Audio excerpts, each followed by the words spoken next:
Greetings, friends! Well, we made it. We arrived at Polyface Farm. And in the last video, for those of you who saw it, we left you with a little bit of a cliffhanger. We got a flat tire! Oh, so yeah, there we go. We're gonna go. We only have two good ones. We only have two good ones. No. Because once we arrived, it wasn't the arrival that I had in mind at all. So once we arrived, I got out of the van, looked for Joel to meet up with him, but I heard a little something, like a little psst, and I was like, that doesn't sound normal, so let's go investigate. And our tire had a large hole in it. yeah, you could just hear, like it was, like Lacie said, the air was definitely coming out. For sure. Not a trickle, but it was coming out for sure. So Joel came out, we introduced and met each other. And then we were kind of like, we just got a flat tire. Yeah. Oh, so Joel was like, come on over here. Yeah, come over to the shop. We got a lot of tools over there. So Joel, who would have thought that Joel Salatin would have been helping us with our tire that was leaking air, our flat tire going flat. Yeah. And he started helping us. He took off the hubcap as we were trying to find the different tools to use to work on the tire. Because we actually never had changed the tire or worked on the tire on this van before. No. So we were looking around and Joel was taking off the hubcap and he started taking off the lug nuts. Well, before he even took one off, there was one that wasn't even tight on there. It was just like sitting on the end of the stud. Yeah, and come to find out there were like 2 loose lug nuts. And then as we were starting to take off the other 3, Joel was like, uh-oh, something's not right. They were screwed on wrong. So they were stripped. They were stripped and they were just crooked on there. They weren't coming off for sure. So Joe was working, putting his muscle into it, and we ended up breaking 3 of, what do you call them? The lug nut studs? The studs that go into the lug nuts. So they just broke off. They just broke off. So we finally got the tire off.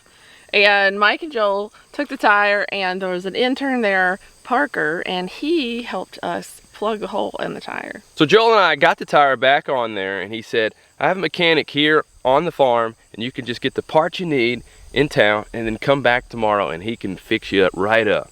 So we headed into town, went to the auto store. I got the studs and the lug nuts that I needed. And thankfully, I was actually planning to get a few more just to have some extra on hand, but they only had 3, but that was exactly what we needed, so it worked out perfectly. So we stayed in town at a hotel, came back early the next morning, left our van for his mechanic to work on, and then all of us, we headed up to do some chores with some of the interns there, and the group that we were with were in charge of taking care of the broilers.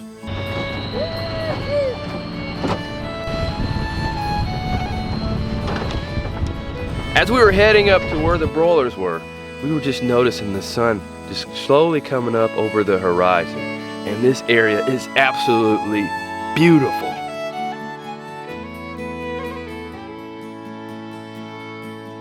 It's gorgeous.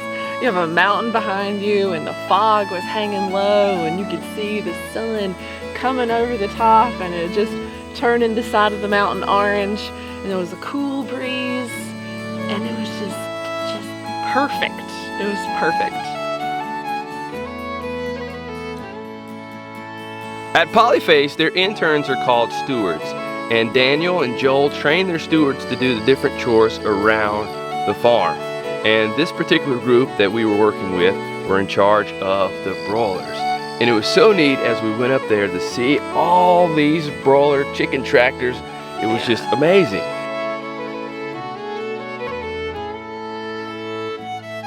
Each steward has a set of 10 chicken tractors, and there were a total of 4 stewards up there on top of the pasture.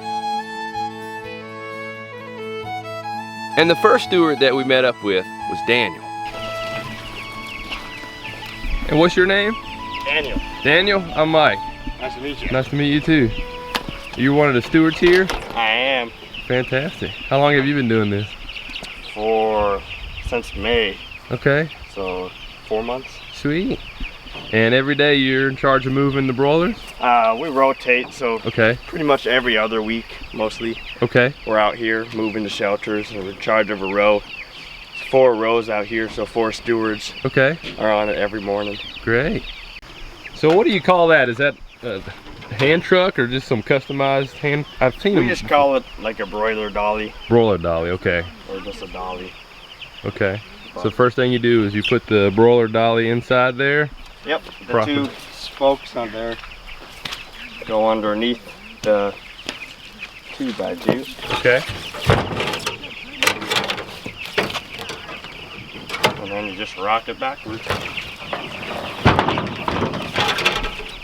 And the momentum, you don't really have to force it, it just slides right in.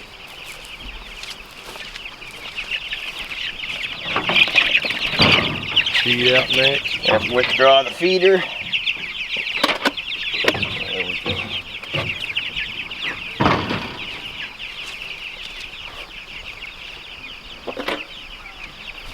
For me, it's about 4 steps, so I know that's about how far I need to go. Okay.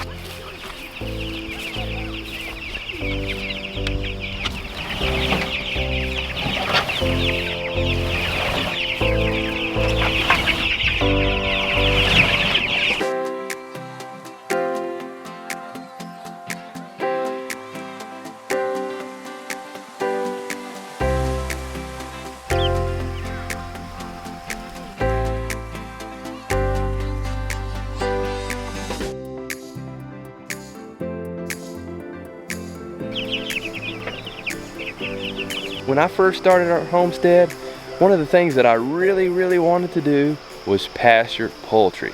And I wanted to do so because of the influence of Joel Salatin. So it's so neat to be here to see the pasture poultry, the broilers, being worked and managed by the stewards here. In each of the stations, they each have approximately 10 chicken tractors to move. So he's moved 10 of those. He's just added water to their waters. And where does the water come from? Is it just gravity fed from a creek, or how does that work? Yeah, they have a number of different ponds going up the mountain. Okay. So they have enough gravity that they can supply water, you know, all the way down for all these shelters. And then now that he's finished with the water, now he's giving them feed. Yep. And this is a broiler mix feed here? Yeah, just a custom mix that they get from a local Okay. Sunrise feed. And then afterwards we're gonna come, because it's Monday, and we'll add grit afterwards. So I'm leaving the feeders out for now, and we'll come and add grit. Okay.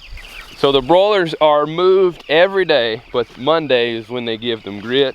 They give them feed and water each day. Are there any other special days that you do different things with, or That's pretty much it? That's pretty much it, yeah. Okay.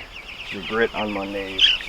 So Daniel, how do you plan to implement the things that you're learning here at Polyface when you go back home and your stewardship program's over? I'll probably try a lot of their different enterprises. Start with maybe one or two, and just kind of build from there. There we go. The broilers, I think, is a great starting place for anybody who wants to start farming, because it's very simple. Like, we have 40 shelters here, about 80, 75 broilers in every pen.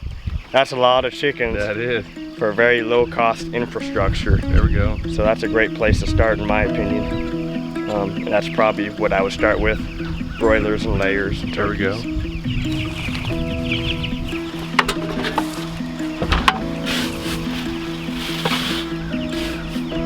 So Brandon is another steward here, and he's taking care of his set of broilers. And you guys keep the feed right here in this big tub, tank, whatever it is. Keep them in these covered tanks here. Just move the tanks around the field as the broilers move.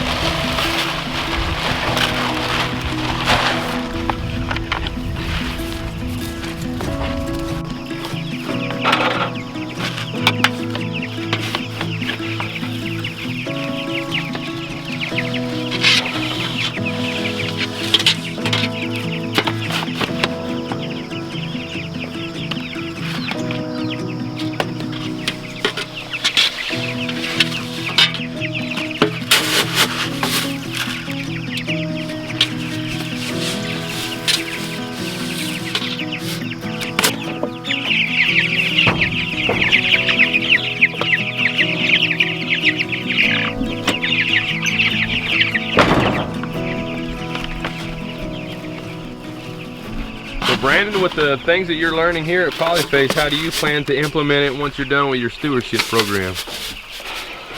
Not sure yet? Hopefully once I leave here, I can learn a lot more about vegetable production. Great. And I can combine what I've learned here throughout the summer and put a bit of vegetables and start my own farm. Sweet. Yeah. You think you'll raise broilers like this as well? Oh yeah, definitely. There we go. Got to. Probably the first thing I'll raise.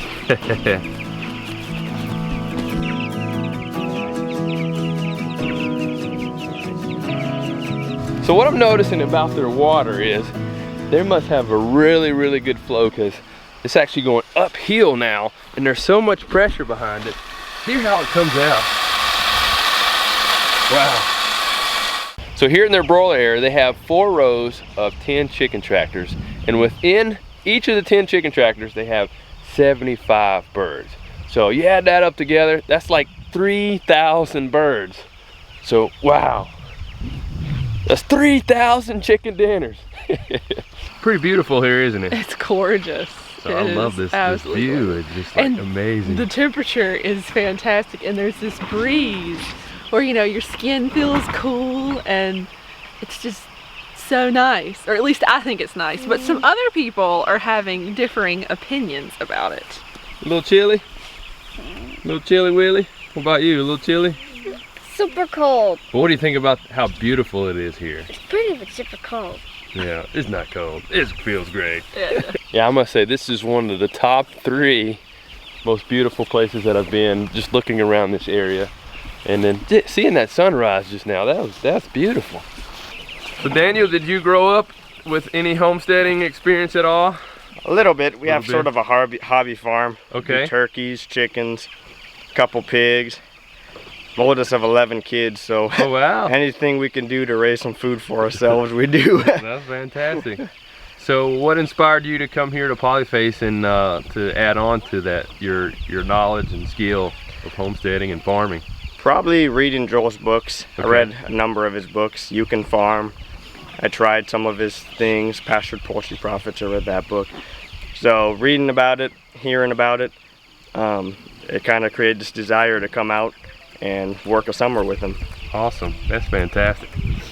If you don't mind, I would really, really just like to do one aspect of the chore here, just so I can say that I can do it. I'm a little older now, so I wouldn't have the opportunity to be a steward like you guys are, but I can at least do something and say that I did something here. Yeah.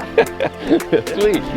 So you got this in, put it in place. Yep, with the left arm can grab that This thing. Yep, there you okay. go. It goes right in. Perfect. Hope I'm strong enough to do it. You got it.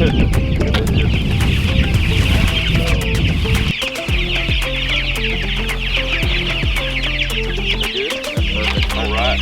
Awesome. All right. So then you need to give it some more water.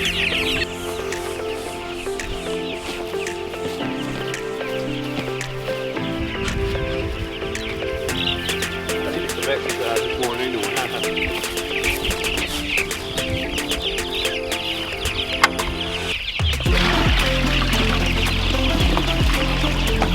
Looks like there's apple cider vinegar in here as well, or something like that. Actually, we use basic case. Okay.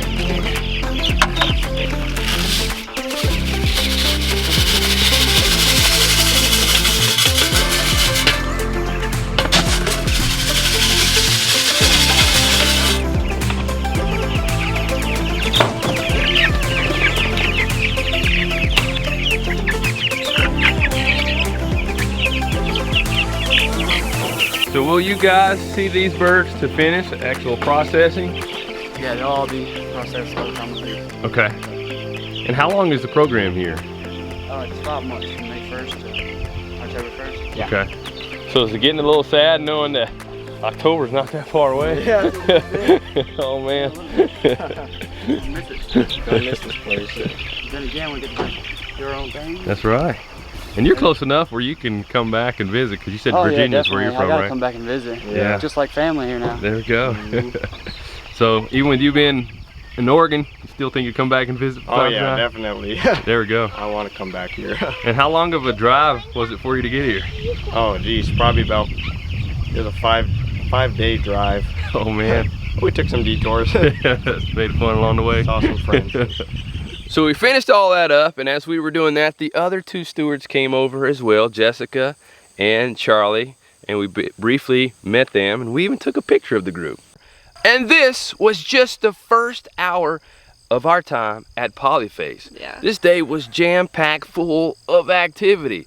So you're just gonna have to stay tuned for that, because we got to see Joel's pig operation, his watering system that controls all that was happening here to be able to provide water for these broilers, as well as all around his farm, as well as his cows. Man, it was so neat being among the cows. So you got to stay tuned for that, as well as I got to process ducks for the first time. You have to stay tuned for that too. But I also had the chance to chat with Daniel and Jessica, and they had a lot of neat stuff to say about their experience here at Polyface.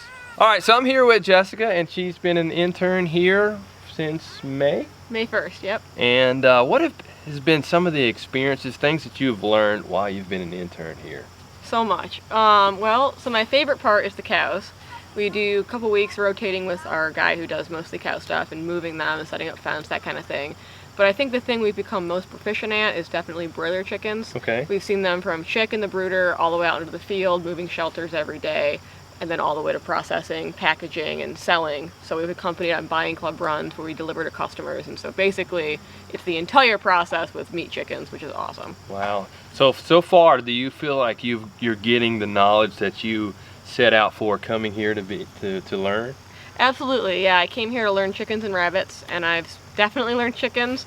And I spent a lot of time with the rabbits as well. And then they've also taught me a ton of other stuff. So do you feel like you're equipped after you leave here to be equipped to take on these skills in whatever capacity that you want to as a homesteader or farmer?